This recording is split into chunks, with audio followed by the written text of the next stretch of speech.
Welcome to Empowered to Grow, the podcast. I am your host, Hanan Basha, the business doctor. Following our conversations with empowered women who woke up one day and consciously claimed, I am more than enough, I am worthy, I am empowered to grow. And along their empowering journey towards realizing their own potential and their quest for growth, they became a beacon of hope and guidance for others. May you also find your inner power to grow. Hello again, everyone, and welcome to the Uncharted discussions episode of Empowered to Grow. This is your host, Hanan Basha. I'm still joined by the beautiful Trista Guertin. Thank you for being here. My pleasure. is a life coach and a mentor, primarily supporting women, expat women, and also supporting women who are kind of considering traveling and kind of setting out their own sails and then finding their way around the world.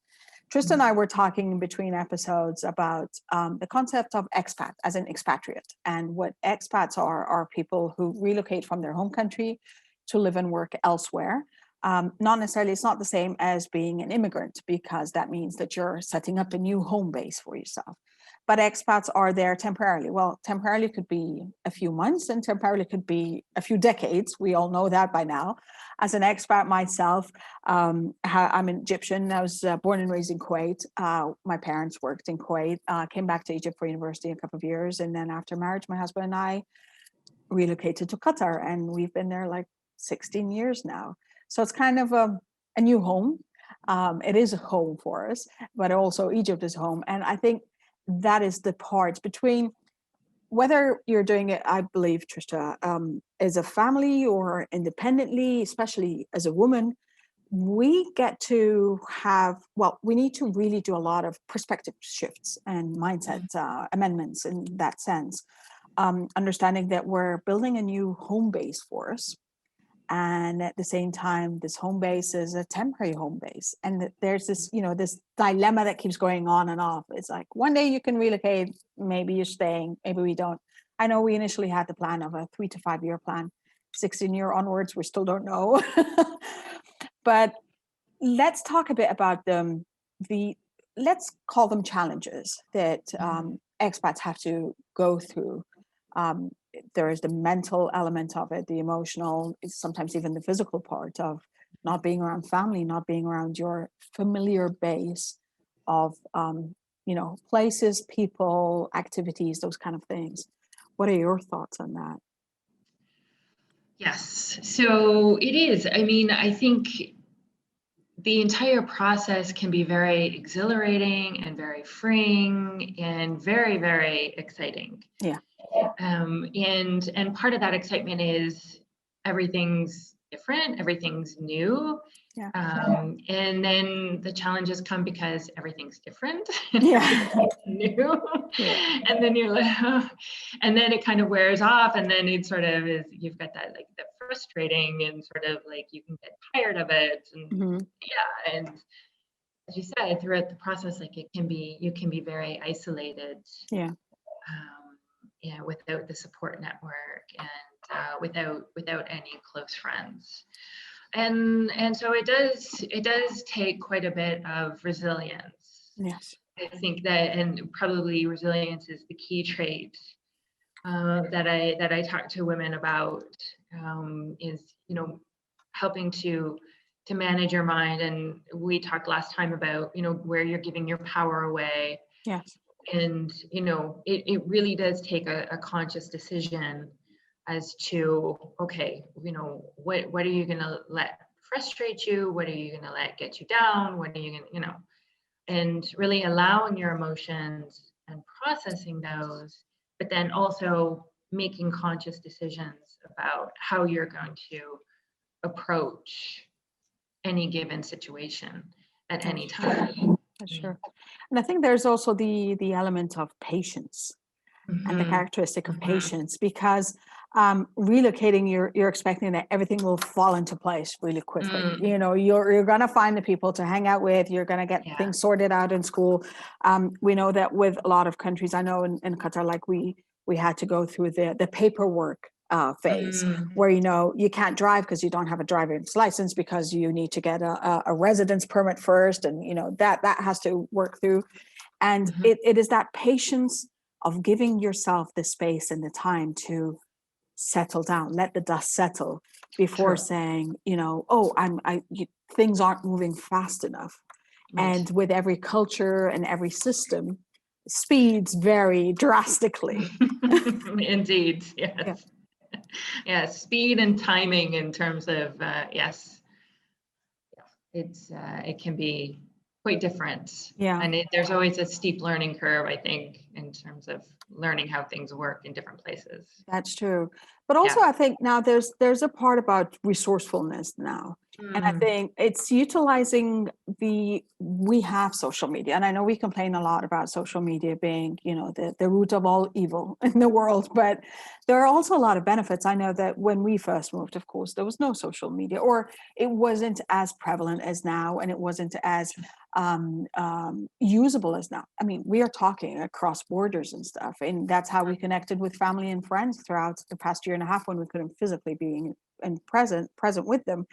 But also, I know that there are a lot of networks and a lot of platforms for connecting people together, for bringing people, you know, to kind of socialize and collaborate and find new work opportunities and everything else. And That's that right. didn't exist a decade ago. That's true. That's true. I mean, when I landed up working in Angola in 2003, we didn't even have mobile phones, and we had just basically a satellite phone. I was out in the bush, and then now it's completely changed. Yeah. And I have sort of embraced, like, and again, it is something relatively new, but finding other people in some of the groups and whatnot online to connect and sort of exchange experiences, and you see that you're not alone, and that you know, people are experiencing maybe, you know, slightly different situations, but, you know, a lot of similarities, and then you can exchange, you know, how you're dealing with those and how they've been resolved. And yeah, so it is really a nice support network that you can find out there now. Yeah. From your work, what would you say the top 3 challenges women face as expats? I think you see a lot of the, you know, with isolation, and not having the friends and the support network that you might have at home. I think you find that you have a lot more, and again, I guess it depends on your situation. For me, it was, I have a lot more time on my own. Yeah. As a, you know, as a single woman, it's sort of like you have a lot of downtime that you have to sort of adjust to and sort of, you know, use. And then the other thing I think is, again, from my experience in talking to some of these women and my own experiences, doing things differently than people back home. Yeah. And sort of, you know, not only just wondering whether you're doing the right thing, but, you know, whether you can go back home and whether Fit people back in understand again. it. Yeah, and it's just that whole, you know, maintaining that connection back home. Yeah, you know, it can be challenging at times. What about preset, whether it's expectations or preset notions? Because I remember, like, when we were in school in Kuwait, and one of my best friends, he had traveled to Canada to go to university there, and, you know, he was going to settle there. And he came back after the first year, and he's like, when they knew that, like, he lives in Kuwait, they're like, oh, so do you guys, like, live in tents and ride camels and stuff? I was like, yeah, and we go to a British school there too. You know, we have a big tent for the school, and that's where we go. And I think that, of course, a lot of those notions have well, dissipated with media, and with people having the ability to connect and ability to search for information for themselves. But there is still that preset notions that expat people travel with, and I'm saying this is east to west and west to east. It's not a one-way thing. It's a double way. Do you feel that that is also something that women need support with? Would you do you have the knowledge that women possibly are more open than men in this aspect? You know, I'm not sure, to be honest. I mean, Okay. certainly a lot of the women that I've worked with, I mean, they did do some research. Mm-hmm. And yeah, I mean, I think there is a lot more information out there now. Yeah. So yeah, I mean, I think the reality, maybe the preconceived ideas are sort of about the ease and, you know, sort of thinking like how life will be over there, sort of, and then the reality of figuring out the system, trying to fit in, you know, sometimes like the culture shock, I Yeah, guess, and definitely. the bureaucracy, and just figuring out a whole new system, you know, because everything can be different. Yeah. So True. even sometimes just finding a good dry cleaner, or figuring out like how to get a driver's license, or I don't know. I mean, it's just everything is brand new. Mm-hmm. So, you know, you never know where you're going to run into the next challenge. So, From your experience and from your kind of life, you've been traveling since you were 19, and you ended up in a good number of countries. And now you're supporting women kind of whether it's do the same or just even have just one relocation that just fits them. What would you say your best experiences gave you on a personal level? I think for me, independence. Yeah. Yeah. And then, as I mentioned before, the resilience, you know, Mhm. building, I believe resilience is a skill that you need to develop, Yes. and really, you know, building that up over time, so that I know now, you know, I can handle myself in situations, and Yeah. you Yeah. know, it's I have that confidence. Um, yeah, and just the the ability I've learned to be happy wherever I am. I think I spent a number of years traveling around, and I also see it sometimes, you know, with some of my colleagues. You know, they live in a place for a while, and they sort of get tired and they get fed up, and they'll spend a year or two somewhere, and then they'll go somewhere else thinking that, well, it's going to be better over there. You know, and I was guilty of this for many years. Yeah. And the realization that, you know what, you can be happy right here, right now, no matter what. And it doesn't matter where you go. It's going to be your responsibility That's true. to It's make within you. make It's yourself. Yeah. within you. Yeah. Yeah. Okay. So my last question Yeah. is a funny, interesting, completely shocking situation that you had to go through being an expat woman. What's the one that really left an impact on you and you have to tell the story every time you sit with someone? Oh gosh, I don't know. There've been so many. I think for me, maybe not one specific story, but I think one of the great things that I've experienced over the years is the strength and the passion of the women that I've met in so many countries. Mm-hmm. I've worked, like I said, in South Korea, in Central America. I've been to Australia. I've lived and worked in Angola and Sri Lanka and Iraq and Wow. Yemen. Okay. And the kindness and the generosity and the brilliance of these women. I mean, it's touched me, and it really inspires me. Yeah. You know, and certainly makes me want to reach out to other women so that they can experience the same opportunities, and and just we can all learn from each other. I love that. Well, that's definitely where we're aligned in terms of the passion and the mission.